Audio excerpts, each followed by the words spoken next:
You'll notice most great tour players that are really consistent ball strikers would set up right here with the pro rods on the ground.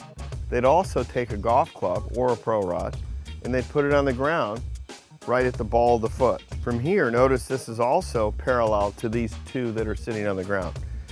For my first move off the golf ball, I want to go ahead and get set up to it. I want to move my feet, move my hands. You see all great players getting rid of tension in the address, and then that moves them right into the takeaway. It's very, very good for you to go back and come back down, go back, come back down. Well, what am I taking the club back with? I'm taking my hands, arms, chest, back.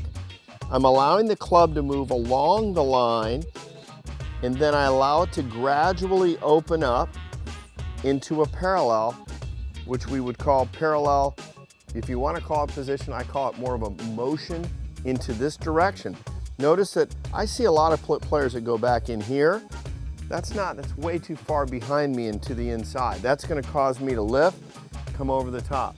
Some people try to get too extended and they take the club outside, which then requires a reroute back to the inside. You don't want to do that either if you don't have to. And some people just lift the club straight up, which then the chest and the back are not working correctly.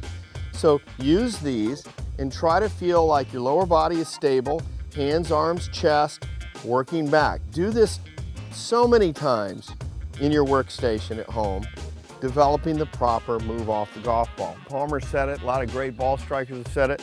The first few feet establish everything. Do it smoothly. Don't do it really quickly, because then what'll happen, your arms and club will start to get away from your body. So you want to feel like there's good sequential motion going back when you do it. One of the great things you see with great tour players is the backswing and how it moves through an area and moves back down through an area that is consistent with good swing shape. Obviously, if the takeaway is wrong, you have to modify the downswing. The most consistent ball strikers, you look at Adam Scott, he takes the club back just like this. The hands stay close to the body, the club stays outside the hands, and when he swings back, he's at a parallel position, and I'll guarantee that he's done this workstation before. Take the pro rod, take the Slice Eliminator, and you'll notice that it's on my target line, but it's also looking just like the angle that I have. Here I have a 7-iron, and I'm going to go ahead and set up to it and adjust this accordingly. Notice it's on a similar angle. I'm also going to make sure when I take it back that it's at the hosel of the club in the workstation. I do not want to get too close to this practice teaching situation and be at the center of my shaft. I want to make sure that when I go back, I'm right at the hosel at this point. So when I swing back, arms, chest, back swing, take a look at that perfection. I cock it, I go up, I come back down. That is what we call in the slot. That's in a great delivery area through impact. From there, I got a chance to hit a really good golf shot. Typically, we see you go back to the inside, lift, come back out over, and you're all over the place in terms of not finding your slot. Use the pro rod, use the Slice Eliminator, make sure you set up this workstation. Notice this is on the target line, and again, when I go back with my triangle of the arms and chest, it's approximately at the hosel. I don't want to hit it. I don't want to hit that hard, and I don't want to go over it too much because I'll have to bring it back down in the slot. Try to find that area. Backswing, position as you swing back, you want to be in the slot. On the way down, you want to be on the slot. This is a great exercise for your golf swing.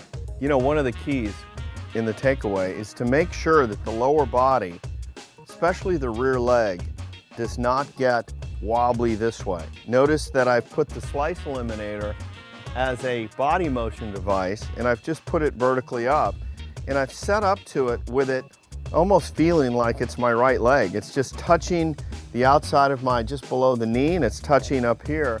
And when I go back, I just want to make sure that I'm turning back and feeling stability there. I can let my right leg straighten out a little bit if I don't have flexibility, that's fine. But the goal is we just don't want this to happen on the takeaway. If we do this, we're in trouble and we're going to start tilting and turning back poorly, and you'll make you take the club back incorrectly. So use this as kind of a solid brace that you're turning into and then go ahead and release away from it as you go forward. So it's a great product for that as well when you're practicing at home in a good home workstation.